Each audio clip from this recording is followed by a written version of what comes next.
Baruch Hashem, we're on day number 7 of our daily study of the Rambam Sefer HaMitzvos. That's very exciting because it means we are finishing now our first full week of the new cycle. As mentioned, the mitzvahs we study in Sefer HaMitzvos do not go in order of the Sefer HaMitzvos. They rather are chosen to correspond to whatever the subject matter is being studied in the daily study of 3 chapters a day of Mishnah Torah.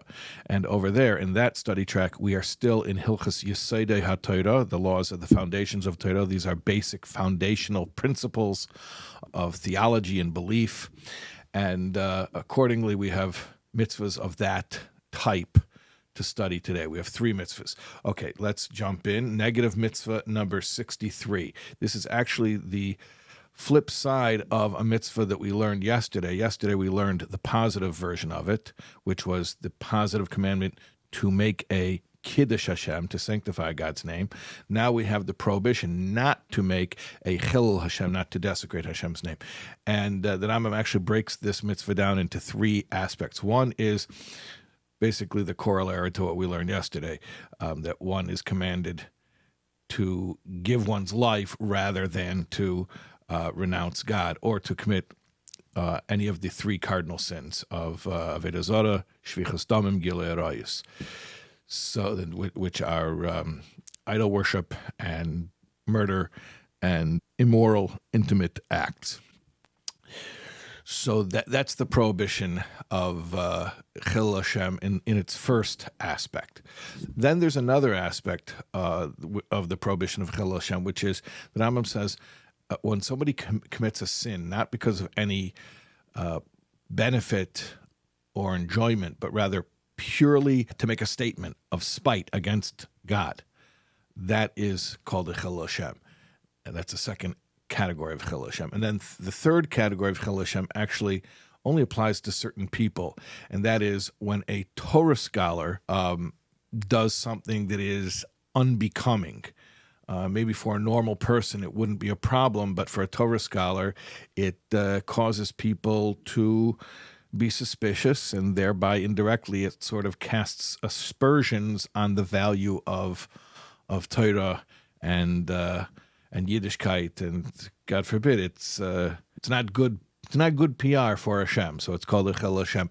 One of the classic examples of this is discussed in the Gemara in Yuma, where Rav says, for instance, if I will go to the butcher and I will pay on credit, meaning I don't pay cash for my transaction, I just let the butcher write my name down and collect a bill later, that's a Chilul Hashem, because people don't know that I'm going to pay him later. They just think that I'm using my status as a rabbi to get free meat from the butcher. That's a Chilul Hashem.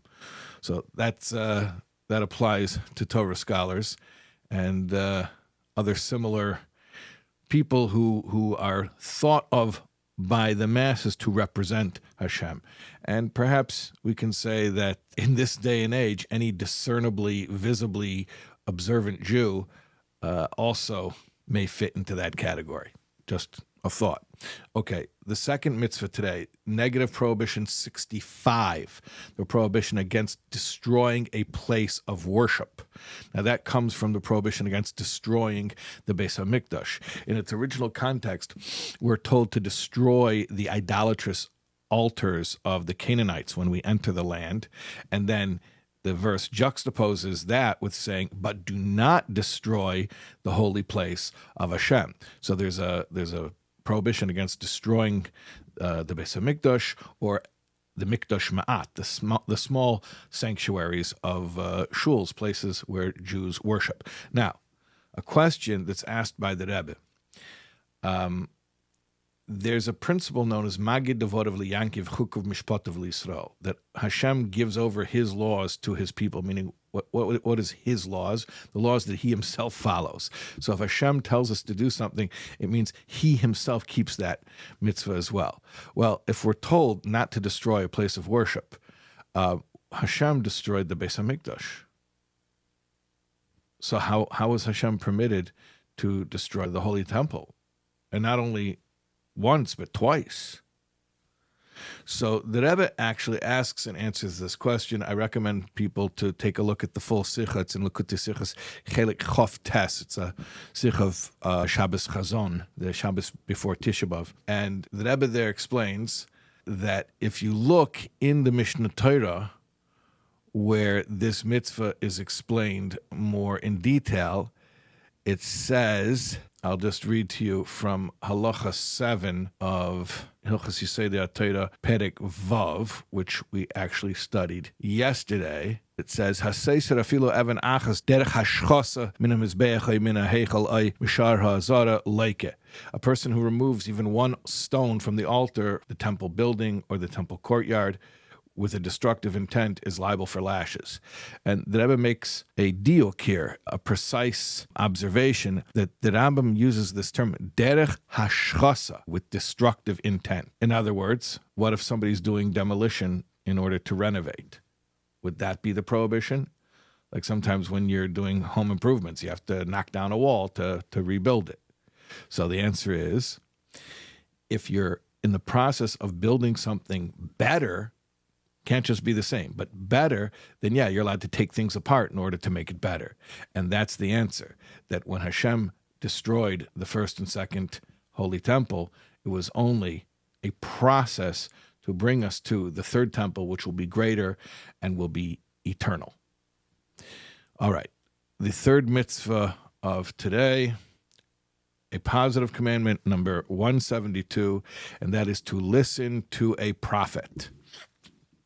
We're commanded to listen to the instructions of a prophet, a Navi, as long as he doesn't tell us to abolish a mitzvah of the Torah.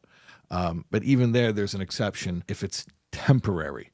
For instance, the classic example, Elijah the prophet at Har Carmel, on Mount Carmel in Haifa, where he organized a competition with the Nevi'ah Baal, with the false prophets of the Baal idol, and said, you bring your sacrifices on your altar, we'll bring our sacrifices on our altar, and you're not really allowed to bring a sacrifice on an altar outside of the Holy Temple. We're going to learn about that mitzvah later.